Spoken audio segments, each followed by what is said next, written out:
Նորագույն սարքավորումներ ու տեխնոլոգիաներ առաջարկող Ericsson ընկերության հետ համագործակցելով Թիմ Տելեկոմ Արմենիան մեկնարկում է բջջային ցանցի լայնածավալ արդիականացման աշխատանքներ։ Ընթացիկ տարում նոր սերնդի սարքավորումներով կվերազինվեն բազային կայանները, արդյունքում կապահովվի ավելի լայն ու հուսալի բջջային ծածկույթ, իսկ Ericsson-ի ցանցային ու սերվերային ժամանակակից լուծումներով զգալիորեն կընդլայնվեն բջջային ինտերնետի թողունակությունն ու արագությունը։ Ընկերությունները կնքել են ռազմավարական համագործակցության վերաբերյալ փոխըմբռնման հուշագիր, որի արդյունքում կշահի բաժանորդը ունենալով կայուն ու բարձրորակ կապ։ Արդեն 4 տարի է մենք կառուցում ենք բավականին մեծ ծավալով օպտիկա մանրաթելային ցանց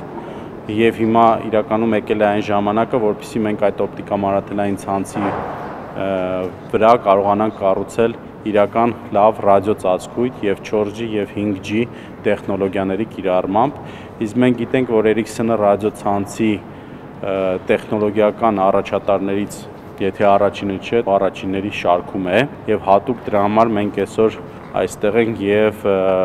սկսում ենք մի նոր համագործակցություն այդ ընկերության հետ, որպեսզի ունենանք Հայաստանում լավագույն ռադիոցանցը եւ լավագույն ծածկույթը։ Համագործակցությունը կունենա ռազմավարական նշանակություն ու կներառի մի շարք ուղղություններ 5G տեխնոլոգիայի եւ առաջադեմ հեռահաղորդակցային լուծումների ներդրումից մինչեւ ազգային եւ միջազգային կարգավորումների համապատասխանության կարգավորում ու փորձի փոխանակում։ Մենք ողջավորված ենք Թիմ Տելեկոմ Արմենիայի հետ ռազմավարական համագործակցությամբ։ Համոզված ենք, որ այս համաձայնագրի շրջանակում իրականացվող ցանցային ներդրումները ցանցի անվտանգության, արդյունավետության եւ կատարողականի բարելավման միջոցով կբերեն օգտակար արդյունքներ հայ սպառողների համար եւ կդառնան ավելի ուժեղ թվային հասարակության ստեղծման հիմք։ Մենք հենց սա ենք հասկանում թիմ ասելով։ Ընթացիկ տարում Թիմ Տելեկոմ Արմենիան ավելի քան 10 միլիարդ դրամի կապիտալ ներդրում է անելու բջջային ցանցի զարգացման համար, վերոնշյալ նախաձեռնություններից զատ։ Ընկերությունը նաեւ շարունակելու է կառուցել տարածաշրջանում եզակի NGN օպտիկա մանրաթելային ցանցը, որը ստորգետնյա հուսալի հիմք է նաեւ բջջային ցանցի համար։